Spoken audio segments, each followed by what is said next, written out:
Welcome back to the Getting Dressed podcast. My name is Anthony Bolognese, and today we are going to talk about cost per wear. And it's a pretty simple concept. It's something that we've talked about before on this podcast, not necessarily at length, but kind of basically broken down the concept and referenced it as a justification for, investing in high quality and high end fashion pieces. It's not exclusive to clothing. Cost per wear can be easily switched over to cost per use for everyday items or not so everyday items. But the concept of cost per blank, in this case cost per wear, it's simple math. You take the price of an item and divide it by the number of times you are going to wear it. So a cashmere sweater priced at $200 is a lot more affordable if you justify it by wearing it 50 times compared to a bargain, $20 thin sweater that shrinks after the first wash and doesn't really last you 50 wears. Yes, those of us who are active shoppers use cost per wear as definitely, like I just said, not even on purpose, a justification for some purchases. Thinking of things in terms of cost per wear, it really is a mindset shift toward valuing longevity over low cost and quality over quantity. And when you leverage it properly, the cost per wear formula can really change the way you view purchases, whether it's daily wear stuff like jeans and shoes, or in my instance, custom suits, making up my entire wardrobe.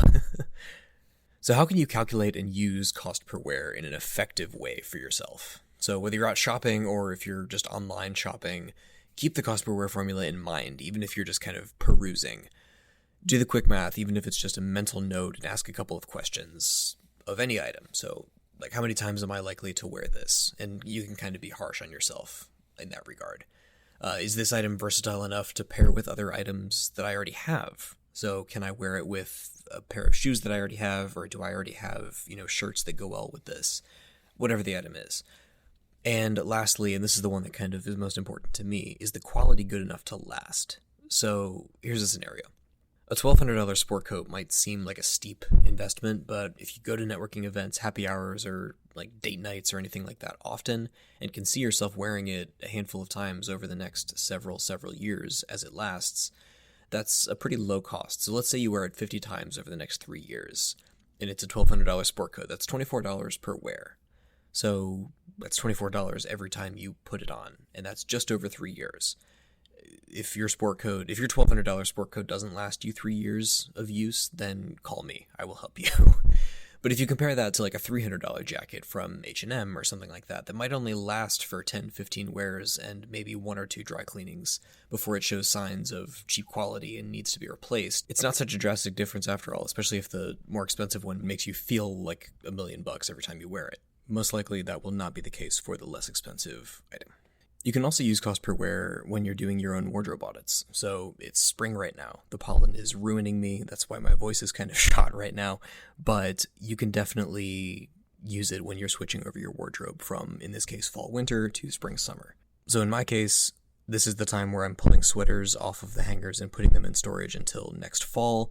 And this is a perfect time to recognize, okay, here are the things that I've purchased recently that haven't really gotten a whole lot of wear. And remembering that I spent, $40 on this sweater from Poshmark used, and I got 2 wears out of it. That was $20 a wear for 2 times. And that's not really a great justification of that garment. So I can sell it and make room in my closet for the next garment that I will wear more often. And that compounds over time as you continue to do that with various garments. You can also find pieces that are gems in your closet that you might not even think of that way. Something that you kind of gravitate toward and wear super often, and that can kind of give you an idea of, okay, this type of garment and this amount of investment is a little bit more worth it because I know that I'm going to wear this because I have the track record of having worn it already. I mentioned that you can justify higher end purchases with this, and yeah, I'm for sure guilty of that, and I'm sure all of us are to some extent, but maybe not by using the cost per wear formula. I've been on a huge sustainability kick over the past, 5-6 months, and sustainability is also a great thing to incorporate into your cost per wear kind of mentality. They kind of go hand in hand. When you choose garments that last longer, you're not only getting more bang for your buck, you're also kind of reducing waste and supporting slower fashion cycles. Sustainable fashion can sometimes come with higher price tags. Like if you're shopping organic cotton or cashmere or wool or anything like that, but the cost per wear equation serves as a reminder that cheaper and more disposable options are usually more costly in the long run, just because you tend to buy them over and over and over again and have to wear through them more often. On another personal point, one of my least favorite things about the fall and winter is getting shocked on every metal surface and every person that I touch.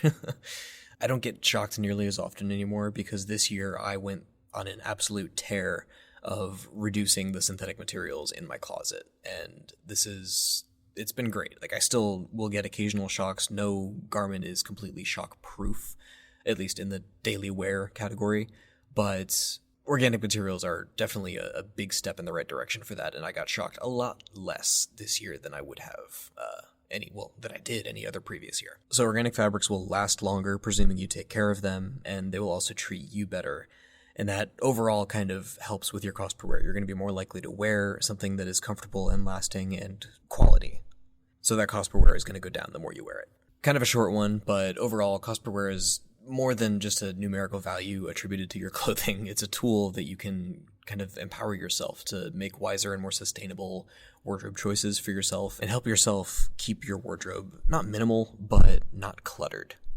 You definitely don't want to go overboard and overwhelm yourself with a whole bunch of shit that you're not using. I will wrap this up with a caveat. I have been absolutely obsessed with utilizing the saved search function on Poshmark over the past year, and I've gotten some incredible pieces that I know are high quality because I've experienced them before, and the cost per wear goes down so much when you're not buying straight retail. This unfortunately does not always apply for tailored garments like suits and sport coats and slacks and stuff like that, but when it comes to shoes or sweaters or things that can just be grab and go and wear as soon as you get them, your cost per wear goes down significantly when you get them, I almost said aftermarket, when you get them used, pre-loved. And if you kind of keep a sharp eye out on exactly the pieces that you know you would want to invest in, but on the secondhand market through Poshmark or Grailed or eBay or whatever your preferred platform is, or all of them, you can get some amazing pieces. So, personal anecdote, I got a pair of John Lobb Oxfords on Poshmark for about $300. And if you know John Lobb, you know that I stumbled into an absolute steal because they were damn near brand new. These are, actually, let me find out real quick, hold on. These are easily $2,000 shoes, and I got them for $300. And they are a little bit more of a formal shoe, so my cost per wear is going to be a little bit higher just because I'm not wearing them every single time I put a suit on. But the cost per wear on something that's $300, even if I'm wearing it, 4 or 5 times a year, is wildly less than if I had spent retail on that investment in those shoes, and I'm wearing them 4 or 5 times a year. But that's my piece. Cost per wear is a fantastic algorithm for evaluating purchases and evaluating, your purchase history when it comes to auditing your wardrobe. Leah and I did an episode on auditing your wardrobe back a couple of years ago. You are welcome to go listen to it, as well as everything else we've ever done, because we both would appreciate it, and these days I would appreciate it. But thank you for listening, and talk to you again soon. Thank you for listening to the Getting Dressed Podcast. Check us out on Instagram at Getting Dressed Podcast. Shoot us an email at gettingdressedpodcast@gmail.com. And we would really appreciate it if you were able to leave a rating or a review wherever you listen to this podcast. Tell your friends, tell your family, tell your coworkers, tell your dog, whatever. See you soon.